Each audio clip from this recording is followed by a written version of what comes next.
In 1694, England made a deal that still controls your life. Not through laws, not through speeches, through a contract. A bargain so effective it became the blueprint for modern money. Governments borrow, banks profit, and ordinary people fund the interest for generations. You're watching Hidden Money History, where the past leaves receipts. Here's the problem England faced: war. War was eating the treasury alive, and the old way of funding war was brutal and limited. Raise taxes, seize assets, or beg rich lenders for emergency loans. But those methods had a ceiling, and England was hitting it. So the government offered a new deal to a private group of financiers. Lend the state a large sum right now, and we will pay you interest reliably, backed by future taxes. That sounds normal today, but in 1694, it was revolutionary, because the deal didn't just create a loan, it created a machine. That machine became the Bank of England. And the genius wasn't a bank exists. Banks existed. The genius was the structure. 1. The government gained a permanent borrowing engine. 2. The lenders gained something better than land. They gained a state-backed income stream, because when a king owes you money, he might default. But when a system owes you money, it can tax millions to keep paying. So the credit stopped being personal. It became institutional, and that's the moment modern finance is born. Now look closer at what this unlocks.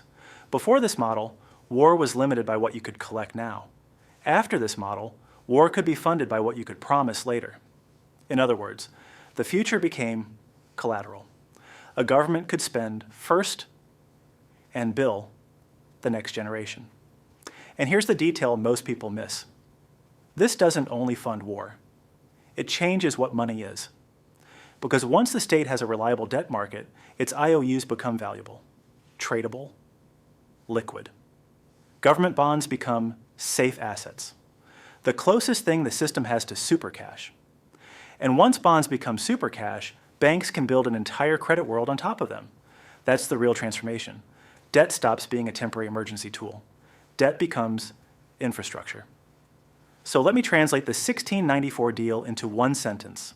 England discovered how to turn public trust into private profit, and how to turn future taxation into present power. And once you see that, you realize modern money isn't built on gold. It's built on confidence, and the ability to enforce repayment. And the enforcement mechanism is simple: taxation. This is why national debt becomes so powerful. If a business borrows too much, it can go bankrupt. If a person borrows too much, they default. But a state can do something neither of them can do. It can compel payment. That doesn't mean states never collapse. They do. But it means lenders view state debt as the foundation layer of finance. And that is the hidden victory of 1694. The government becomes permanently borrowable.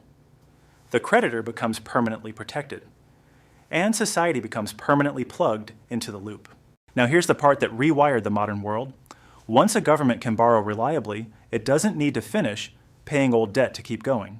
It can roll it over, old bonds mature, new bonds replace them. The interest keeps flowing. The machine stays alive.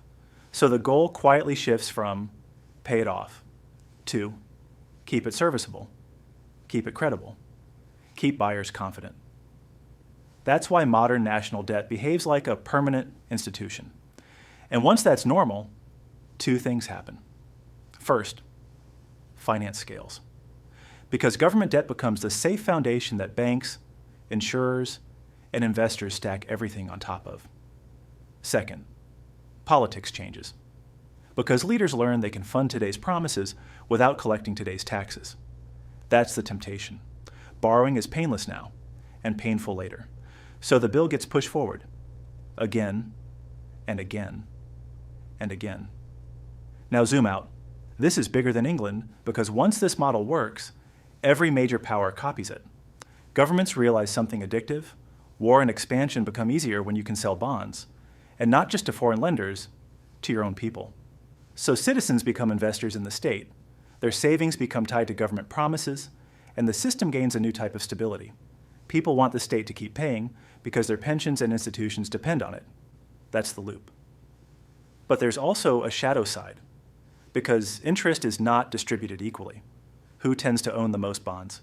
Institutions, asset holders, people with capital. Who funds the interest? Taxpayers broadly, consumers through inflationary pressure, workers through the long-term cost of debt servicing. So even when a country owes itself, the flow of money inside society can still move upward. That's why the 1694 deal matters for your life. It's the moment debt becomes normal. It's the moment interest becomes a permanent pipeline. It's the moment the future becomes a resource to be sold. And it's why the modern money system often feels like this. You work in the present, you pay in the present, but decisions are made using tomorrow's money.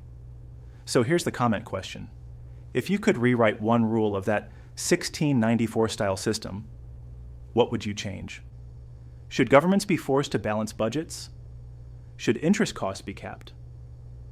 Or should the benefits of debt be shared differently? Write your rule in the comments. Subscribe to Hidden Money History.